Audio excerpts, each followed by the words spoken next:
So when you're first getting into photography, it can be very overwhelming because maybe you've never used a camera before, or you're not the best with technology, or maybe back in the day you used a film camera and you never had to edit or do anything digital with your photos. And there's a bit of a barrier to entry for sure, but don't worry, I got you. So today I'm gonna show you exactly how I take a photo step by step, from taking the photo to importing it into my computer, editing it, and a few organization tips along the way. I'll show you my exact workflow, so hopefully it kind of helps guide you in the right direction on where to start. So if you're an experienced photographer, this video is probably not for you, or maybe it is. Maybe you'll learn something from my workflow that'll help you in yours. It's possible, but this is really going to be a beginner's guide of where to start, from taking the photo to posting it online or sending it to a friend, whatever you do with your photographs. Now, keep in mind, everyone's workflow is gonna be a little bit different, but this is mine from quite a few years of taking photos, so I have a little bit of experience in this. So the first thing you're gonna wanna do, obviously, is grab your camera. You're gonna wanna make sure your battery's fully charged and you have a good quality SD card in your camera.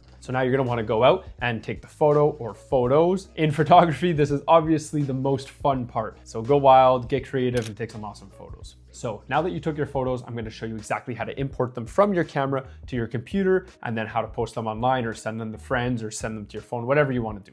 So there's a few different ways to do this. The way I like to do it is to take the SD card out of the camera from the bottom here. Now you can plug your camera directly into your computer from one of the access doors on the side here. I just prefer to not have my camera on my workstation. So I'm gonna use this dongle here to do this because my computer is a MacBook and it doesn't have a direct SD card because Apple, but this little dongle you can buy it at like any electronics store or on Amazon. This allows me to plug in things like USBs, HDMIs, and SD cards directly into my computer. So all you're gonna wanna do is take the SD card from your camera, plug it into the dongle or directly into your computer if you have a slot on the side, and then go ahead and plug it in. Now you'll notice it pop up on your desktop. Now this part is a bit of my personal preference, but I prefer to import all of my photos directly into my Photos app and then export them after. Now I do this because I have a lot of Apple products, so I like to have them in my photos so it kind of syncs them across my iCloud and my different devices. This is a bit of a personal preference, but you don't have to do this. So all I'm gonna wanna do is open my Photos app and you'll notice that your camera pops up here.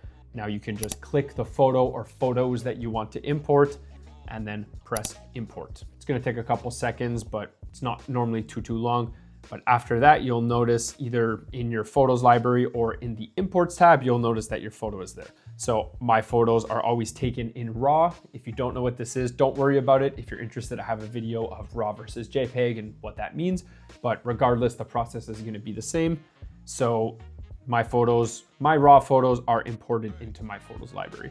Now from here, I can take my photos and go to export them. And if your photo's RAW, you wanna make sure you export the unmodified original version so it keeps it in RAW, because if you just export the photo, it's gonna convert it to a JPEG. And if you're editing the photo, that's not what you want. So I'm just gonna export my photo into a folder that I created on my desktop to house all my RAW files. Now it's exported. Here's the other fun part. We get to edit the photo.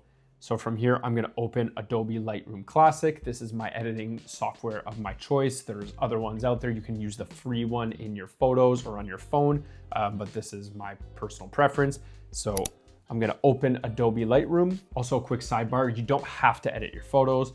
This is just my process, but you don't have to edit them. You can directly send them to your friends and family or post them online without editing them, but I like to edit my photos. So here you go. So from here, I'm just gonna do my basic edits, things like exposures, shadows, highlights, contrast. I'm gonna adjust the colors, maybe crop down a little bit. I mean, this specific software has a lot of fun things you can do with it. So this is where you kind of get creative and make the photo look your own. You know, sometimes you take a photo, but then after, when you see it on your computer, it doesn't exactly look how you wanted it to look or how you envisioned the photo when you were taking it. So editing photos allows you to kind of just push that photo to that point. Editing photos is not cheating, it's finishing the photo. It's a part of the process. So keep that in mind. Editing photos is not cheating. Ignore anyone who says that. So after I do all of my edits, file and export this image, and I'm gonna export it again to a folder on my desktop that houses my edited photos. So go ahead and export that. And now you can open the folder on your desktop with the edit. And from here, you can either directly post this to your Facebook or send this as an attachment in an email, whatever you wanna do. And this is where your own workflow is gonna have to kind of take over, and depending on what you do with these photos. What I can do, again, I'm on Apple. A lot of the times I'll take this photo and airdrop this to myself. From my understanding, this pretty much keeps most of the quality of the photo. However, if I'm going to be sending photos to a client, I'll either use Google Drive or WeTransfer, something like that. So then I'll have all of my photos in this edited folder, upload them and send them there. Or if I want to post it online, I'll either directly post it from my computer, or again, I'll send it to my phone and then post it on Instagram or Facebook or whatever from my phone. And there you go. You took your photo, you edited it, and that's kind of the big part.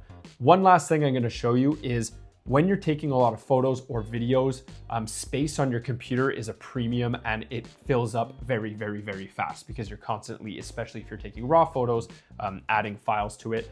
So I have iCloud as well. So a lot of my photos are stored in my iCloud, so that doesn't always take up the room. But one thing I always do, especially after doing, for example, big shoots or big client shoots where I have hundreds or sometimes thousands of photos from that day, that's really where an external hard drive is going to come in super handy. This is a Samsung little USB-C. This thing is amazing. Now with AI, I believe these things are kind of skyrocketing in price, but I highly suggest you get one of these to back up some of your photos. So if your computer ever explodes or gets stolen or whatever, you have a backup. It's not only about having a backup, but also keeping the space on your computer. So if your stuff isn't in the cloud, this is what you could do. You plug your external hard drive into your computer, and all this is extra memory. It's like a little brain that you can just take the files from your computer, store them in here, and then you don't have to keep them on your computer if you ever want to get them again. They're on this little thing. So now what I'm going to do is take all of my files, both raw and edited, out of my computer, out of these folders, and drag them into my external hard drive. And then once the transfer is done, then from there, they're on the external hard drive and I can delete them from my computer. I'll also go in my Photos app and delete all of the ones that I didn't take. Typically, I'll leave the one raw and the one edited per photo in my computer. If this is a client shot, I don't necessarily do this, but for my personal photography, I'll always keep one of the raws and edited in my Photos app so I can always get it a bit easier later. But this is a huge step because you're gonna save yourself a lot of space and storage on your computer. You're not gonna be constantly running out of storage. And then there you go. Now you have your edited file. Everything is organized. All of your files are backed up into your external drive, and you can close your computer and enjoy the photo you just took.